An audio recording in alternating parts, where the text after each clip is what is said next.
Durante mucho tiempo se pensó que la cultura maya solo transmitía sus conocimientos e historia a través de la vía oral. Posteriormente se contemplaron jeroglíficos o glifos y las diversas representaciones y nos dimos cuenta que explicaban historias sobre una civilización antigua y donde los dioses actuaron como los creadores de todo.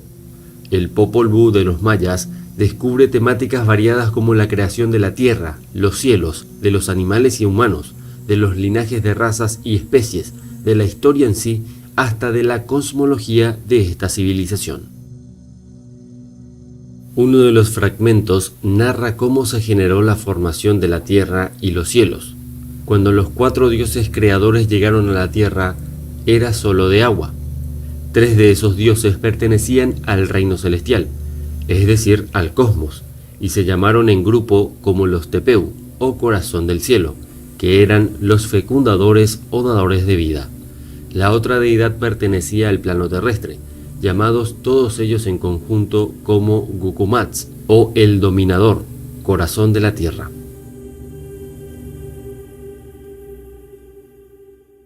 Todos ellos fueron denominados como el creador, el formador, el domador, la denominada serpiente emplumada. La palabra se hizo sobre la tierra cuando hablaron conjuntamente el corazón del cielo y el corazón de la tierra. Este es el relato de cómo todo estaba en suspenso, todo estaba en calma y silencio, todo estaba inmóvil, tranquilo y vacío hasta la inmensidad de los cielos. Esta pues es la primera palabra y el primer relato. No había aún un solo hombre, un solo animal, no había pájaros, ni peces, ni cangrejos, ni bosques, ni piedras, ni barracas hondadas, ni hierbas, ni sotos. Solo existía el cielo. La faz de la tierra no se manifestaba todavía. No había nada que formara cuerpo, nada que se hiciese otra cosa, nada que se moviera o que produjese el más leve roce o que hiciese el menor ruido en el cielo. No había nada erguido, no había sino tranquilas aguas, aguas del mar, y solo dentro de sus límites, pues no había nada que existiera. No había más que la inmovilidad y el silencio en las tinieblas de la noche.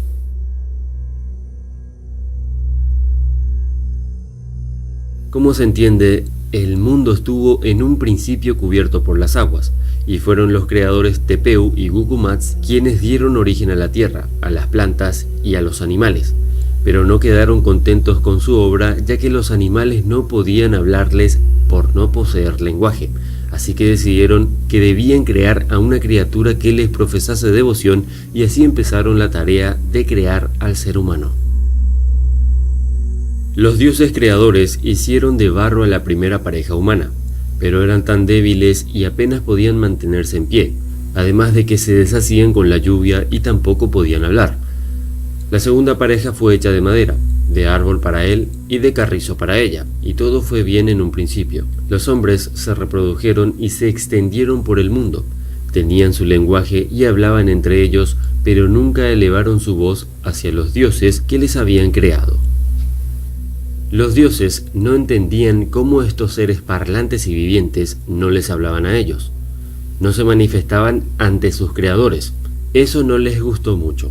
Estos hombres de madera no poseían memoria sobre su pasado y vagaban por el mundo sin saber de sus orígenes divinos. Y así vivieron hombres y dioses durante algún tiempo, hasta que una densa y oscura lluvia cayó sobre la tierra anegando todo. Los segundos hombres desaparecieron y dejaron como única descendencia a los simios. Es interesante resaltar que esta parte es muy parecida a los relatos bíblicos. Obviamente, esto se trató de un diluvio universal. Recordemos que este diluvio aparece en muchas otras culturas. Esto nos da a entender que tal vez todas hablan del mismo cataclismo. Lo extraño es que si todas hablan de lo mismo, ¿cómo es que sobrevivieron todas esas culturas o civilizaciones a dicho diluvio entre comillas que fue enviado por los dioses?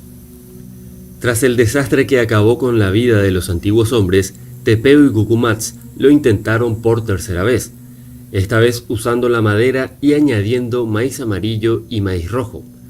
Con la madera hicieron sus partes rígidas, con el maíz amarillo o blanco moldearon la carne y el maíz rojo fue su sangre.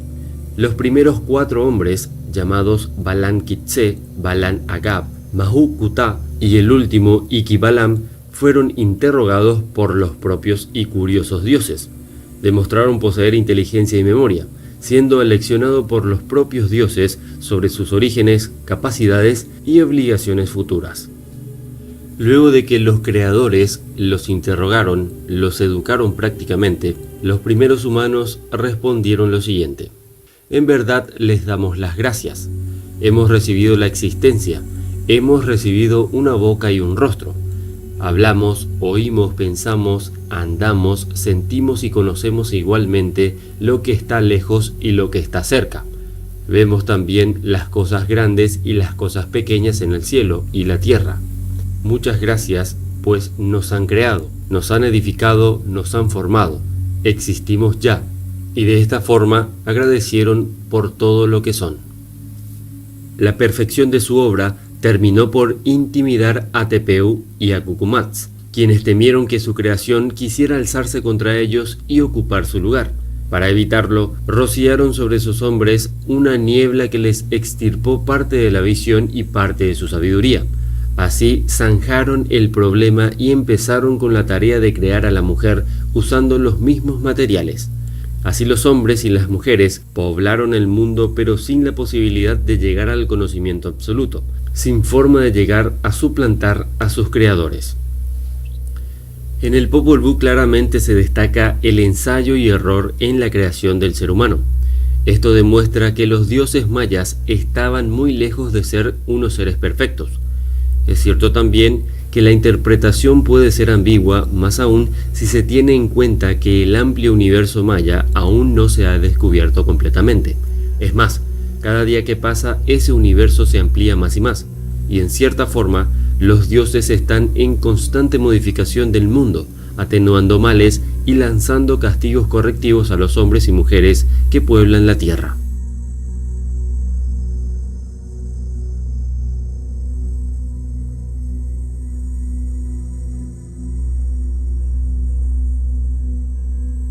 Estos dioses, muchos los interpretan como extraterrestres. Yo sé que las culturas antiguas tienen deidades que pueden parecerse mucho a seres extraños, nada semejantes a nosotros. Y esa forma de expresión es la que los mismos humanos en la antigüedad demostraban cuando veían algo. No se puede manipular los escritos ni las imágenes de los antiguos hombres solo porque no encajan en la historia científica o tal vez cristiana. Todo pedazo de historia de una civilización antigua, como en este caso la maya, es sinónimo de riqueza, conocimiento y unión del ser humano.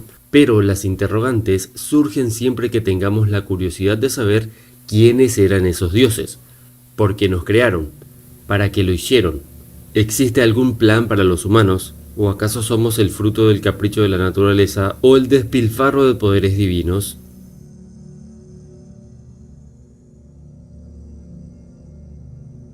La civilización sumeria fue una de las civilizaciones más extraordinarias, extrañas e inteligentes de toda la humanidad. Sus anécdotas, sus dioses, sus edificaciones, sus petroglifos, su educación, sus ciudades y por último las interpretaciones que los expertos le dan a sus historias componen una serie de hechos que son realmente increíbles y también mágicos desde un punto de vista antiguo. La religión sumeria era de naturaleza politeísta. De hecho, los sumerios adoraban a gran número de deidades. Dichas deidades eran seres antropomórficos destinados a representar las fuerzas naturales del mundo. Algunas de estas deidades también tenían sus equivalentes en las religiones de otros pueblos mesopotámicos. Se estima que los dioses del panteón sumerio no se contaban por cientos, sino por miles. Sin embargo, algunos de ellos destacaban por su importancia en la religión sumeria y por ello pueden considerarse como los principales dioses y diosas de su panteón.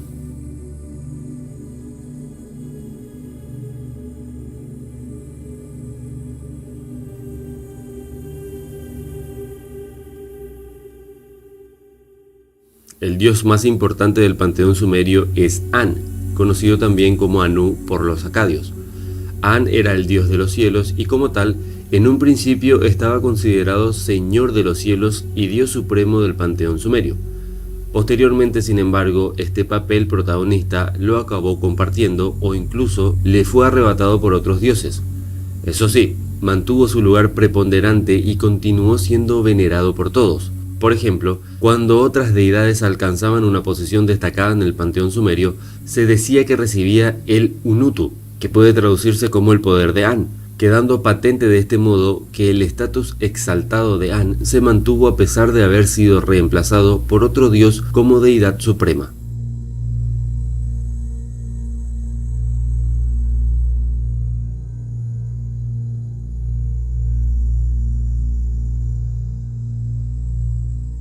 Otra deidad principal del panteón sumerio era Enlil, el dios del aire, del viento y de las tormentas, hijo de An y Ki.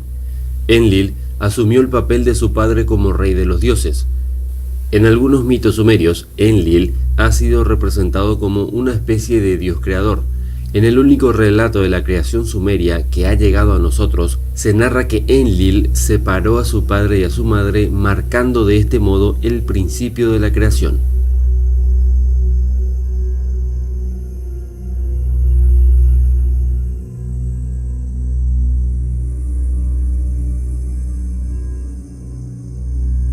Enki fue otra importante deidad del panteón sumerio. Acadios y babilonios lo conocían como Ea. Enki personificaba la sabiduría, la magia y los encantamientos, y era uno de los 3 dioses sumerios más poderosos, constituyendo la divina triada suprema junto a Enlil y An.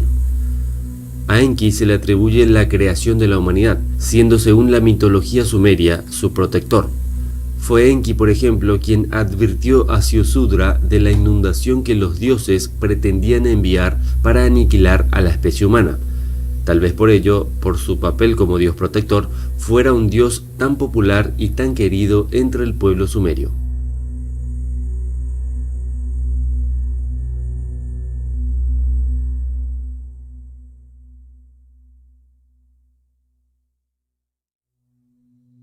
Basándonos en los textos literarios dejados por los sumerios, podemos decir que la deidad más popular de su panteón era Inanna, conocida por asirios y babilonios como Istar. En muchos de los famosos relatos sumerios, tan a menudo copiados, y en numerosos mitos e himnos, Inanna desempeña un papel destacado, como por ejemplo podemos citar el descenso de Inanna, el árbol de Ulupú o Inanna, y el dios de la sabiduría. Ha sido a través de dichos textos como hemos podido descubrir la naturaleza de esta diosa, y tal y como la conocemos en la actualidad. Inanna era adorada por los sumerios como la diosa de la sexualidad, la pasión, el amor y la guerra. Aparte de Anu, Enlil, Enki e Inanna, también habían otras 3 deidades que conformaban el grupo de los 7 más poderosos dioses y diosas del panteón sumerio. Uno de ellos era Utu, dios del sol y la justicia. En el periodo más ancestral de la historia sumeria, Utu era tenido como el hermano gemelo de Inanna.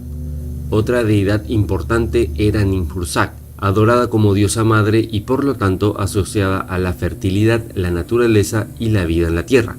Ninhursag era además la protectora de las mujeres y los niños, especialmente de las embarazadas y de los niños de muy corta edad. La última de estas 7 divinidades principales sumerias era Nana, dios de la luna y la sabiduría. A veces a este dios se le consideraba padre de Inanna. Su importancia radicaba en el papel que desempeñó durante el proceso de la creación de la mitología sumeria. Sumer, o la tierra de los reyes civilizados, fue un imperio que se desarrolló en Mesopotamia, actual Irak, alrededor de los años 4500 a 5500 a.C. Los sumerios crearon una civilización avanzada con su propio sistema lingüístico, su propia escritura, arquitectura, artes, astronomía y matemáticas. Asimismo, su religión era compleja y estaba formada por cientos de dioses, tal vez miles. Según los textos antiguos, cada ciudad sumeria estaba protegida por un determinado dios y consagrada a él, y mientras los hombres y los dioses convivieron juntos, los hombres fueron los sirvientes de los dioses.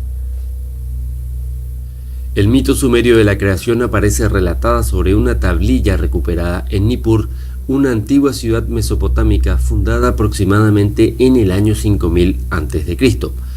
El mito de la creación de la tierra, Enuma Elish, según la tablilla sumeria, comienza así. Cuando en las alturas de los cielos aún no habían recibido un nombre, y la tierra firme por debajo aún tampoco tenía nombre. Nada sino el lapso primordial, su progenitor, el caos. Tiamat, madre de ambos, sus aguas, como un solo cuerpo, se confundían, y los desechos del junco no se habían hacinado, el carrizal no había aparecido, cuando ninguno de los dioses había sido traído al ser, ni designado con un nombre, ni decretado sus destinos. Entonces sucedió que los dioses fueron formados en el seno de los cielos. Lamu y Lahamu fueron traídos al ser. La mitología sumeria narra que, en un principio, dioses semejantes a los hombres reinaban sobre la tierra.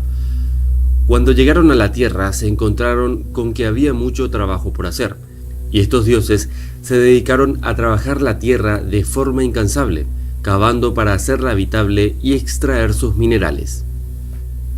Cuando los dioses, como los hombres, llevaban a cabo la labor y padecían el trabajo duro de los dioses era grande, la labor era pesada, la angustia era mucha. Anu, dios de dioses, llegó a la conclusión de que estos trabajos estaban siendo demasiado duros. Su hijo Enki propuso crear entonces al hombre para llevar a cabo dicha labor, y así, con la ayuda de su media hermana Ninki, lo creó. Un dios se sacrificó y su cuerpo y sangre se mezclaron con arcilla. Con ese material fue creado el primer hombre, a semejanza de los dioses. Juntos habéis dado muerte a un dios y a su personalidad. Os he librado de vuestro duro trabajo y he impuesto al hombre ese duro trabajo. En la arcilla, Dios y hombre permanecerán entrelazados formando una unidad, para que al final de sus días su carne y su alma maduraran en un Dios. Por el parentesco de sangre quede ligada esa alma. Este primer hombre se creó en el Edén, una palabra sumeria que significa terreno plano. En la epopeya de Gilgamesh, Edén se llama el jardín de los dioses y está situado en algún lugar de Mesopotamia entre el río Tigris y el Éufrates. En un principio los seres humanos no podían reproducirse, pero más tarde fueron modificados con la ayuda de Enki y Ninki. Por lo tanto, Adapa, así se llamaba el primer hombre, se creó como un ser humano completamente funcional e independiente. Esta modificación fue realizada sin la aprobación de Enlil, el hermano de Enki, iniciándose por ello un conflicto entre dioses. Enlil se convirtió en enemigo del hombre, y las tablillas sumerias nos cuentan que los seres humanos sirvieron a los dioses pasando muchas privaciones y sufrimientos. Adapa, con la ayuda de Enki, ascendió hasta Anu, quien fracasó al responder una pregunta sobre el pan y el agua de vida. Por otra parte, según relatos sumerios interpretados por el investigador Zecharia Sitchin, el hombre no fue creado de la nada, sino más bien fue modificado.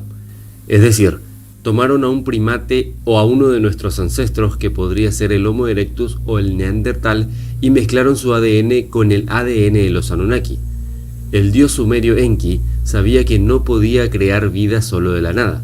Por eso su mejor alternativa fue modificar al primate de la tierra para hacer de él un sirviente perfecto, inteligente y útil. La finalidad de la creación del hombre era precisamente para que los Anunnakis no dejaran de extraer el oro de la tierra que necesitaban para su planeta distante Nibiru. Y es así como existimos nosotros. De alguna u otra forma somos el producto del capricho y la necesidad de una especie extraterrestre. Suena denigrante e indignante si se dice así, entiendo eso, pero nosotros también hemos hecho eso desde hace mucho tiempo ya. Hemos experimentado con animales para ayudarnos en la vida, para quitar provecho de ellos, en fin, para beneficiar a nuestra raza. Quién sabe si en algún momento de la historia humana llegamos a hacer lo mismo en otros planetas. Tanto es así que, si lo pensamos bien, ese futuro es muy factible.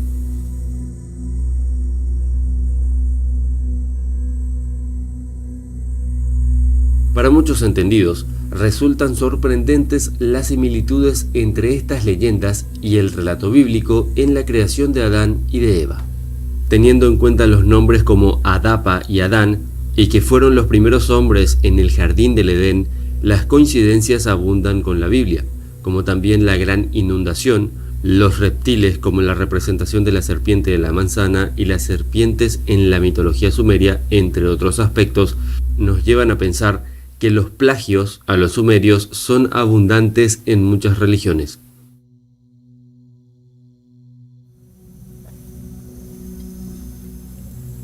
En un principio, tanto el cielo como la tierra se encontraban unidos, y el estado del universo era el del caos más absoluto. Aquel universo primigenio era en realidad un gran huevo de color negro, dentro del cual dormía un largo sueño el dios Panku o Pangu, un sueño que se prolongó durante 18.000 años. Cuando Panku finalmente despertó, se sintió atrapado dentro del huevo y con un hacha lo hizo pedazos para poder salir. Los trozos del huevo que habían mantenido a Panku en su letargo se dispersaron, y mientras la clara ascendía y daba forma a los cielos, la parte más fría y turbia quedó en la parte inferior, dando origen a la tierra. El dios había quedado entre ambos planos, con su cabeza en el cielo y sus pies tocando el suelo terrestre, y durante 18.000 años más, tanto Panku como el cielo y la tierra crecieron a razón de 10 pies diarios. Y así fue como el cuerpo colosal de Panku sirvió de división entre el cielo y la tierra durante un largo periodo de tiempo, hasta el día en que le llegó la muerte y su propio cuerpo dio forma a una nueva etapa de la creación. De su aliento surgieron el viento y las nubes del cielo. Su poderosa voz dio forma a los truenos de las tormentas, y sus ojos se transformaron en el sol y en la luna. Sus 5 extremidades se transformaron en 5 enormes montañas, y su sangre terminó por convertirse en el agua de los ríos y los océanos del mundo. Las venas que portaban su sangre dieron origen a los largos caminos, mientras que sus poderosos músculos se tornaron en fértiles tierras de cultivo. Las estrellas nacieron de su pelo y su barba. La médula de sus huesos se convirtió en el jade y las perlas, mientras que el sudor que corría por su piel se transformaba en el rocío que cae sobre el mundo cada madrugada. Bueno, eso por un lado, la creación del universo. Ahora debemos centrarnos en la creación del ser humano. Poco después de que Pangu separara el cielo de la tierra, nació Nuwa, la primera diosa. Esta contaba con cabeza y torso humanos y extremidades inferiores en forma de cola de serpiente. La diosa vivió en solitario durante un largo periodo de tiempo y a pesar de transformarse al menos 70 veces al día, no consiguió aplacar la aflicción que la soledad le producía en su interior. Un día, mientras paseaba por el mundo que se había creado entre el cielo y la tierra, se llevó una gran sorpresa al descubrir un estanque frente a ella misma. Se sentó en la orilla y vio que sobre la superficie del agua se había formado una figura idéntica a la suya y que imitaba con exactitud los movimientos que ella realizaba. Inspirada por la imagen de la figura, pensó: si en el mundo hubieran más seres vivos como yo, no tendría que vivir en soledad. Todo se llenaría de vitalidad y colorido. En ese preciso momento, se dio cuenta de que al lado de la orilla del estanque se acumulaba el barro, por lo que juntó un poco e hizo una bola que mezcló con el agua y, basándose en su propia imagen, fue dando forma a un conjunto de pequeños muñecos. Una vez los puso en el suelo, las figuras de barro comenzaron a moverse y a llamarla mamá. Vitoreaban y brincaban repletos de alegría, pues celebraban el nacimiento de la nueva vida. Nuwa se quedó mirando exultante a los pequeños seres vivos que ella misma había creado y los llamó Ren, que significa persona. Sus cuerpos no eran lo suficientemente robustos al haber sido creados por Nuwa. Su apariencia y movimientos se asemejaban a los de las divinidades y diferían aquellos de los animales. Gracias a ello, el ser humano se convirtió en una representación de los dioses y, por lo tanto, adquirió la responsabilidad de regir los asuntos del mundo existentes entre el cielo y la tierra. Nuwa, contenta por el resultado de su creación, continuó dando forma al barro para aumentar aún más la cantidad de seres humanos. Con la alegría que le proporcionaban, la diosa no volvió a sentirse sola jamás. Muy satisfecha por los resultados que estaba obteniendo, Nuwa pasaba los días y las noches creando más y más humanos. Sin embargo, el mundo era demasiado grande y estaba dedicándole demasiado tiempo a su afanosa tarea sin ni siquiera descansar, por lo que acabó exhausta. Para facilitar la creación, decidió utilizar una rama de mimbre para remover el barro, de manera que cada vez que esparcía la sustancia resultante por el suelo, una gran cantidad de seres humanos cobraban vida. Poco después, las huellas de sus pequeñas figuras comenzaron a cubrir toda la superficie terrestre. Aunque había creado al ser humano, no le había otorgado la inmortalidad, por lo que pensó que era necesario que estos siguieran procreando por sí mismos para extender su especie. Así que creó al hombre y a la mujer que unidos serían capaces de dar a luz a nuevas personas, asegurándose así que las generaciones de seres humanos perduraran en la eternidad.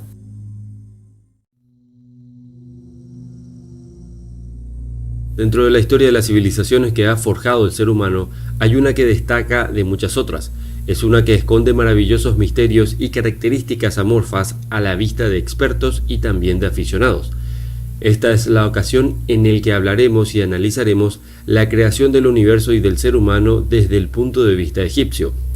Antes que nada, es indispensable entender que los mitos de cualquier cultura encierran un hondo significado acerca de las realidades del ser. Asimismo, se expresan en forma de símbolos y de alegorías.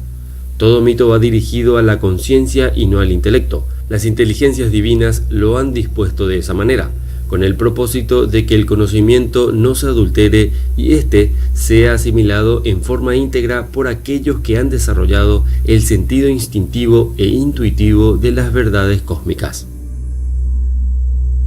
Todo mito cosmogónico, a pesar de tener creencias diferentes por originarse en diferentes culturas, situaciones geográficas y diversas épocas en el tiempo, en esencia mantienen la misma simbología.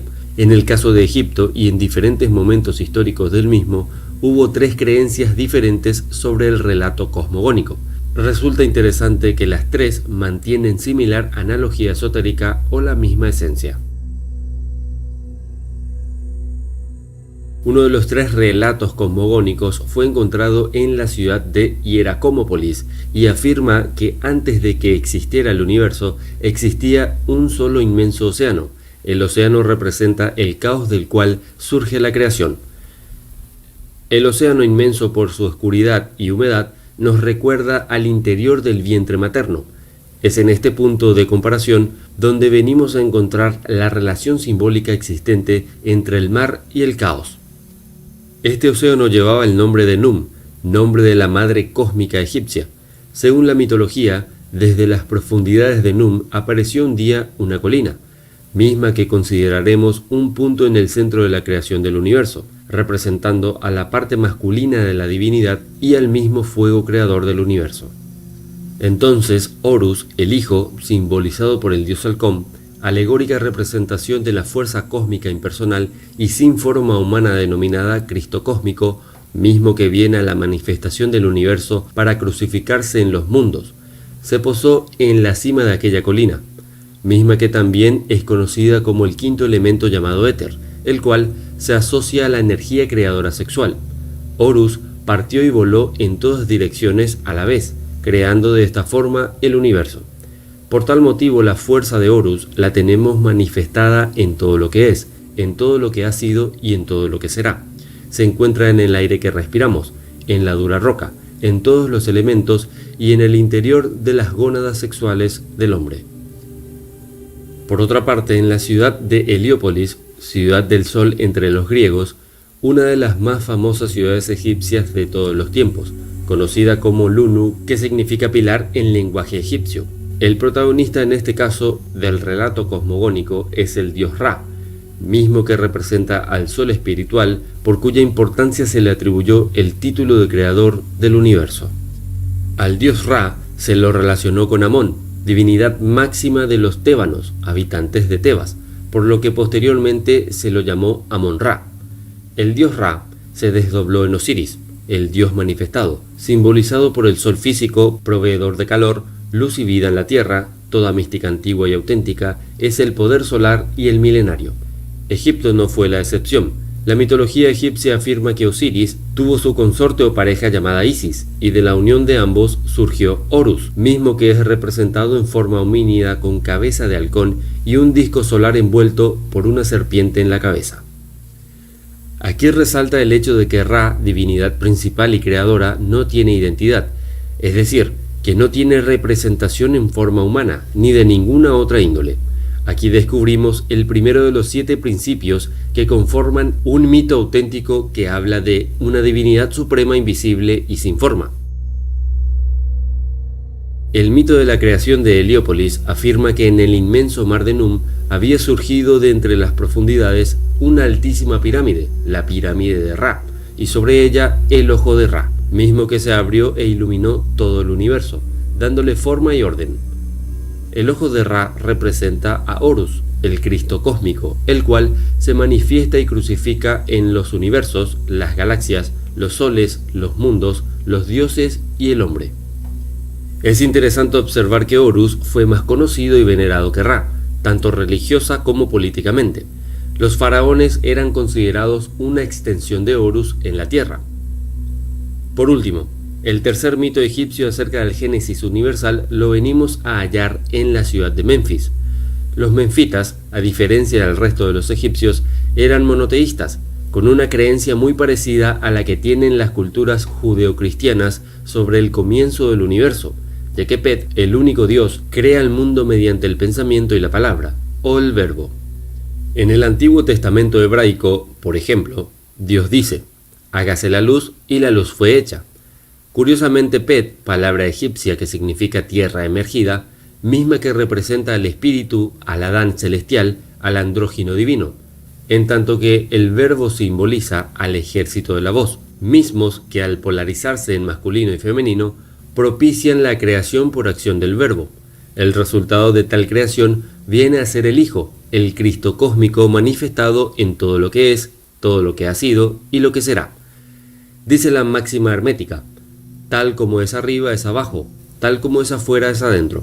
En otras palabras, debemos realizar el Génesis dentro de sí mismo con el trabajo en las 3 fuerzas primarias de la naturaleza. Para el conocimiento egipcio todo está vivo, todo se halla en movimiento, todo navega en las celestiales aguas formadas por la luz de Nut. Las estrellas son las naves de los grandes dioses que bogan en los pliegues del espacio y el tiempo, representados por las ondulaciones de la serpiente Apad. Como un poema o recitado nada complejo, el hombre fue concebido por el Dios creador invisible y poderoso de la siguiente manera. Cuando el Dios creador contempló su obra terminada, las lágrimas del mismo resbalaron por sus mejillas de satisfacción al contemplar la belleza de todo cuanto había creado. Estas lágrimas cayeron al suelo y del barro surgió el hombre.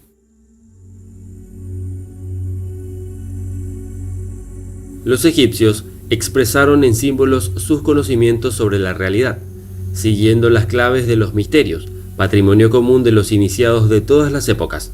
Un mismo símbolo puede ser usado para referirse, por ejemplo, a una verdad metafísica, tecnológica, astronómica, matemática, moral, espiritual o filosófica.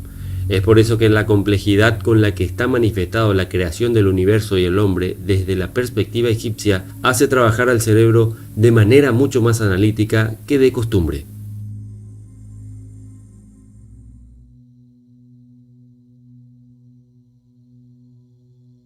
Los incas se afianzaron como el estado prehispánico de mayor extensión en América.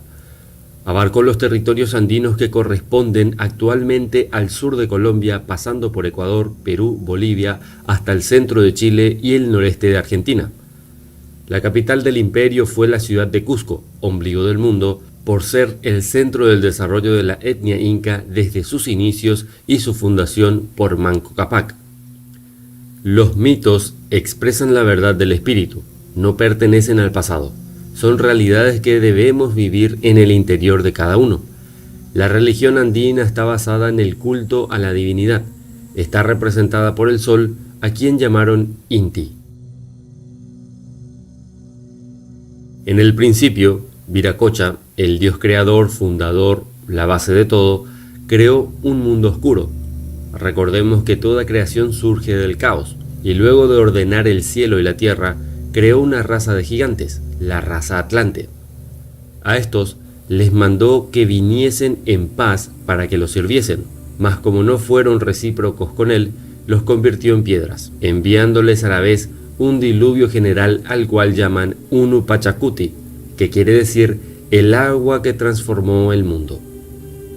Pasando el diluvio y la seca tierra, Viracocha determinó poblarla por segunda vez y para hacerlo con más perfección, determinó crear luminarias que diesen claridad. Para ello fue al gran lago Titicaca, el lago más alto del mundo, a casi 4.000 metros sobre el nivel del mar, con forma de puma visto desde el aire. Precisamente el animal sagrado de estos pueblos lo relacionaban con la sabiduría, con la fuerza creadora, con lo sagrado. Una vez allí ordenó que el sol saliera del lago, alegoría de la fuerza masculina generadora de toda creación. También la luna, símbolo de la fuerza femenina receptora de toda creación. Por último, ordenó que salieran las estrellas y subiesen al cielo para dar luz al mundo. Dicen que la luna tenía más claridad que el sol, por lo que éste, al tiempo que subían, le echó un puñado de cenizas en la cara, y desde ese entonces quedó la luna con el color que tiene ahora. Luego de que todo esto pasó, en la dirección sur apareció el enviado de Viracocha, que era un hombre de crecido cuerpo, el cual en su aspecto y en su persona mostraba gran autoridad, llamándolo Viracochan o Tunupá, un dios creador, ordenador del mundo, manifestación de la divinidad no conocida, homólogo del gran Quetzalcóatl, dios ancestral maya. Vestía una túnica andrajosa que le daba hasta los pies. Traía el cabello corto, una corona en la cabeza y un báculo como los que llevaban los sacerdotes y astrónomos antiguos. Dicen también que llevaba a cuestas un bulto en el que transportaba los dones con los que premiaba a los pueblos que lo escuchaban. Dicen que este hombre tenía un gran poder, que de los cerros hacía llanuras y que de las llanuras hacía grandes cerros. Hacía también cosas mayores porque dio ser a los hombres y animales, y que en fin, por su mano vino notable beneficio. Luego se dirigió a Tiahuanaco, fundado a las orillas del lago Titicaca, y en este lugar dibujó y esculpió en una losa grande todas las naciones que pensaba crear. Después de esto inició su peregrinaje obrando maravillas por el camino de la serranía, mandando salir a los pueblos de sus pacarinas. Las pacarinas representan un cuerpo muerto en estado de momificación, semilla que renace. A estos les dijo: gente y naciones, oigan y obedezcan, que yo les mando salir, multiplicar y hencher la tierra. Todos los lugares obedecieron, y así unos pueblos salieron de los suelos, otros de los lagos, otros de las fuentes, valles, cuevas, árboles, peñas y montes. A la vez que esto sucedía, pintaba a cada pueblo el traje y vestido que habrían de llevar, y asimismo dio a cada nación la lengua que habrían de hablar, sus cantares y las semillas. Así, en este camino de los Andes y montañas de la tierra, fue dando y poniendo nombres a todos los árboles grandes y pequeños, tanto como a sus flores y sus frutos, mostrando a la gente lo que eran buenos para comer y los que no lo eran, y los que eran buenos para la medicina y los que no lo eran. Asimismo, puso nombre a todas las hierbas e indicó el tiempo en que habrían de florecer y fructificar. También dio orden a los hombres sobre cómo vivir, hablándoles amorosamente con mucha mansedumbre, amonestándoles para que fuesen buenos unos con los otros, y para que no se hiciesen daño ni se injuriasen. Luego les enseñó cómo cultivar. Para esto rompía la tierra con la punta de su báculo, quedando ésta dispuesto para sembrarse, y así con su sola palabra hacía nacer el maíz y los demás alimentos. En ese largo peregrinaje dicen que también halló algunas naciones rebeldes que no habían cumplido con su mandato, por lo que los convirtió en piedras. El ego nos endurece y nos convierte en seres perversos. Los convirtió en figuras de piedras de hombres y mujeres con el mismo traje que tenían. Estas conversiones fueron hechas en Tiahuanaco, Pucará y Jauja. En dichos lugares se encuentran unos bultos de piedras grandes y en algunas otras partes dicen que tienen tamaños de casi gigantes. Es así como llegó a la provincia de Cacha, habitada por los canas. Estos humanos comunes y corrientes, en lugar de tratar de comprender lo desconocido, le temieron y debido a sus egos reaccionaron con violencia, salieron armados y dispuestos a matarlo. Entonces, al observar esta actitud, hizo que cayese fuego volcánico sobre ellos. Los canas, por el temor de verse quemados, arrojaron sus armas y lo veneraron. Viendo esto, Viracocha o Tonupá tomó su báculo y paró el fuego. Luego puso orden entre ellos. Después de este suceso, llegó al pueblo de los surcos y subió a un cerro alto desde donde mandó que saliesen de él los naturales de Urcos, por lo que con el tiempo le erigieron en ese lugar un rico adoratorio, edificando en este un escaño de oro fino y una imagen a semejanza suya. Luego, Tonupá prosiguió con su camino y llegando a cierto sitio, creó a un señor al cual puso el nombre de Alcabiza y al lugar por nombre Cusco, dejando el mensaje que después de este señor vendrían los incas orejones, a quienes todos respetarían. A este ser los pueblos lo llamaban Tonupá, Tarapacá, Viracocha, Pacaya Yicachán, Bichay Camayoc, Cunacuy Camayoc y Pachacam, que quiere decir el enviado de Viracocha, su fuente, el predicador, el encargado del presente y el conocedor del tiempo. Dicen que se dirigió al pueblo del Curacá Apotambo, señor de Tampú, Tambó u Ollantaytambo, donde llegó cuando se celebraban unas bodas. Luego, Tonupá prosiguió su camino haciendo sus obras hasta que llegó a la línea equinoccial cerca del Ecuador, donde queriendo dejar esta tierra, informó a la gente sobre las muchas cosas que habrían de suceder. Les dijo que con el tiempo habrían de venir gente diciendo ser viracochas y a los cuales no les deberían de creer. Dicho esto, se metió al mar caminando por sobre el agua como si fuese una espuma. Dicen que pasado el tiempo y luego de que el pueblo de Tambó floreció gracias a los conocimientos dejados por Tonupá, el báculo dejado por él se transformó en oro fino en el momento en que nació uno de los descendientes de Apotambo, llamado Manco Cápac, quien vino a ser el primer inca, y con este báculo de oro, pasados los años, se dirigió a las partes altas de una serranía para fundar la que con el tiempo sería la capital del imperio de los incas, el Cusco, lugar donde se construyó el Intihuasi o Templo del Sol.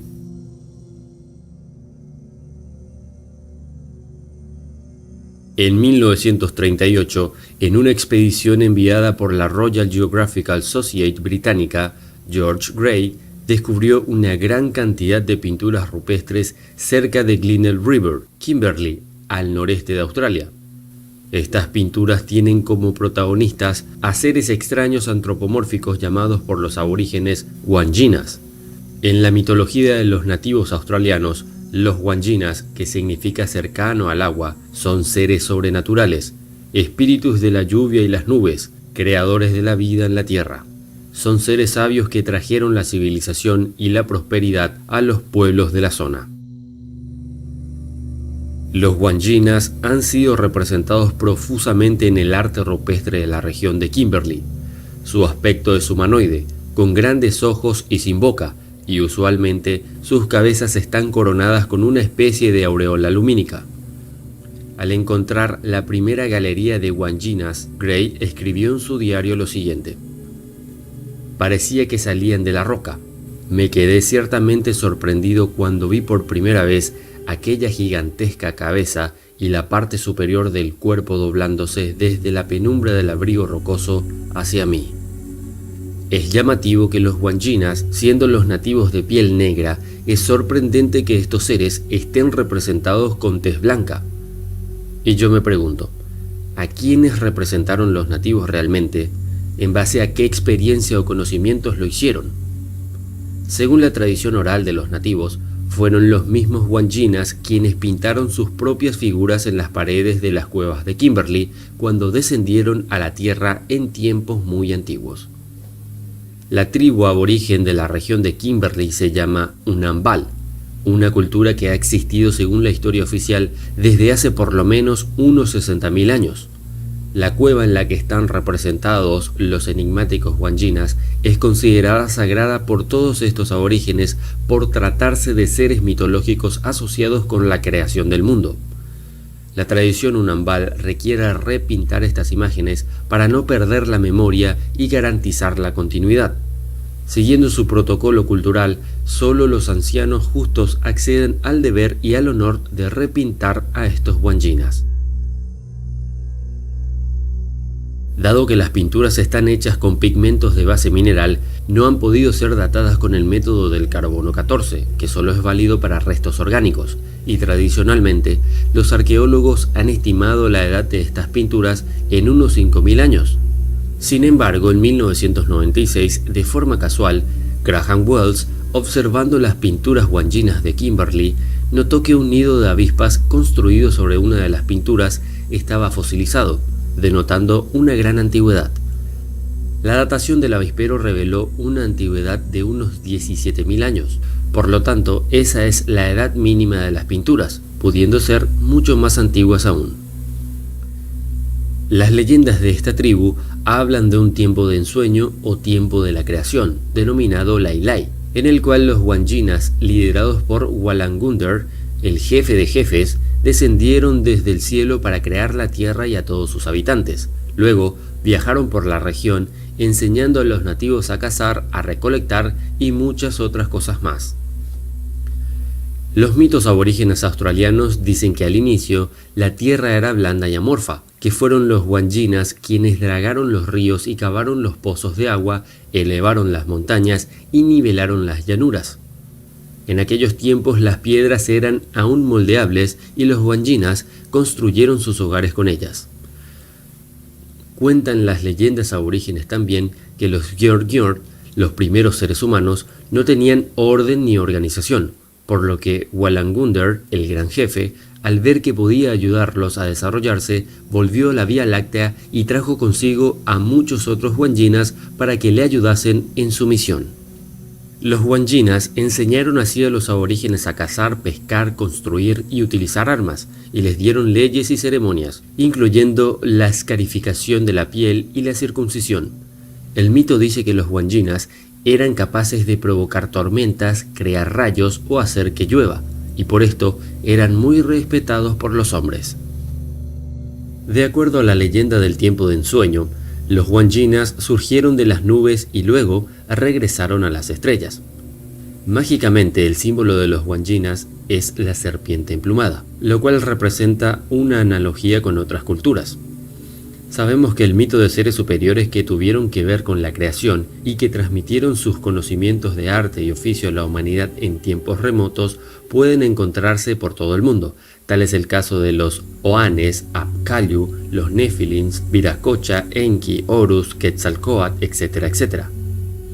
En la mitología de los aborígenes de Australia, la serpiente arcoíris es la deidad creadora de todo lo que existe en el universo, y por esto reviste un motivo común en su arte. Su nombre es por la identificación obvia entre la forma de un arcoíris y la forma de una serpiente. En las leyendas nativas, la serpiente arcoíris es de proporciones inmensas y habita en profundos pozos de agua, recurso vital sobre el cual tiene absoluto control. El motivo más común en las leyendas de la serpiente arcoíris es como creadora, trayendo la vida de un espacio vacío, pero a la vez, si está enojada, puede ser una fuerza destructiva. En algunas culturas, la serpiente arcoíris es de sexo masculino, en otras de sexo femenino y en otras más el género es ambiguo, o es hermafrodita o bisexual, considerándola como una entidad andrógina. La serpiente arcoíris es parte de los ritos de la transición de los jóvenes hacia la edad adulta, simbolizando el proceso de la iniciación en los cuales la serpiente los traga para luego vomitarlos. Este rito tiene origen en la leyenda de las hermanas Waljilak, quienes tuvieron que emigrar de su clan tras haber cometido incesto al no respetar las leyes de Moyeti. Mientras andaban por el camino, ellas iban creando plantas y animales tan solo al nombrarlas. Cuando llegaron al estanque de agua, cuando se encontraron con la serpiente, indignada por su presencia, escupió todo el agua creando los monzones. Entonces, ellas hicieron una ceremonia danzando para apaciguar las lluvias. Furiosa, La serpiente primordial se las tragó, pero como las pitones le dijeron que las mujeres pertenecían a su moiety y que por habérselas tragado moriría, ésta las vomitó inmediatamente. En la mitología de los aborígenes australianos, la serpiente arcoíris, después de llegar de los cielos, engendró a los Wanginas para continuar con el proceso de la creación. Los Wanginas fueron los creadores del mar, de la tierra y de sus habitantes. Sus espíritus vivían en pequeños estanques y se considera que su poder está relacionado precisamente con el agua, de ahí que posteriormente se les consideró espíritus del agua, de las lluvias y de las nubes. Ellos dieron forma al mundo físico, establecieron normas y otorgaron la vida a los seres humanos. La serpiente arcoíris es conocida por infinidad de nombres en diferentes culturas aborígenes, y les dejaré el nombre y a qué pueblo pertenece en esta tabla.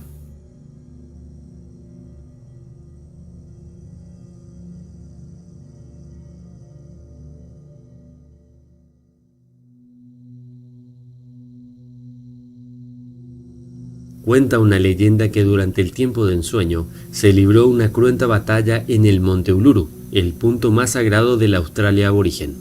La batalla se libró entre los hombres serpiente, unos eran venenosos y los otros no venenosos. Los aborígenes australianos cuentan que Bulari, la diosa madre tierra, logró vencer a los hombres serpientes venenosos con una nube de gases letales. Los supervivientes enemigos fueron encerrados hasta el día de hoy bajo el Uluru, actualmente llamado Ayers Rock. Se dice que otras batallas se libraron entre el dios Sol, que llegó del cielo en una nave, y el dios de la tierra, en Moon City o Ciudad Secreta, otro punto sagrado del territorio australiano. Para los aborígenes, estos lugares son los restos de una ciudad construida por los Arientas y los Lurichas, seres que eran mitad hombre y mitad animal. De todas las figuras destaca una que representa a un hombre. El hombre está vestido de pies a cabeza con una túnica de color rosa, con un círculo doble rodeando su cabeza, también de color rosa y oro, y sobre la zona de color rosa aparece una serie de marcas, y esa serie de marcas se asemeja a una especie de inscripción. Esto me llama poderosamente la atención porque, de tratarse realmente de una inscripción, contaría con al menos 17.000 años de antigüedad, por lo que retrotraería el umbral de la historia de los 10.000 años, ya que, de acuerdo a los registros formales, la escritura ha sido desarrollada por los sumerios hace unos 5.300 años. Sobre esta peculiar pintura, George Gray escribió en su diario lo siguiente: la cara y la cabeza de la figura estaban envueltas en una sucesión de bandas o turbantes, o de lo que aparentemente quisieran representar pintando aquellos trozos de color rojo, blanco y amarillo. Los ojos eran los únicos rasgos representados en la cara. En lo más alto de la cabeza y en el turbante exterior, una serie de líneas estaban pintadas en rojo, pero aunque dichas líneas eran muy regulares e indicaban algún significado, ha sido imposible determinar si eran caracteres escritos o algún tipo de ornamento para la cabeza. Es impresionante cómo estas leyendas son parecidas y altamente correlativas con muchas otras culturas alrededor del mundo. Al hacer estos vídeos, a medida que se investiga y se comparan escritos, mitos o leyendas antiguas, me sorprendo más y más. Díganme ustedes si no notan las impresionantes similitudes. Si alguien no las puede notar, es porque definitivamente está ciego. Sé que las coincidencias existen en la vida, pero más que coincidencias, estas historias parecen ya una especie de relatos surgidos de un mismo evento. Un mismo evento interpretado por las diferentes culturas del mundo, utilizando cada una de ellas su manera de expresar lo sucedido.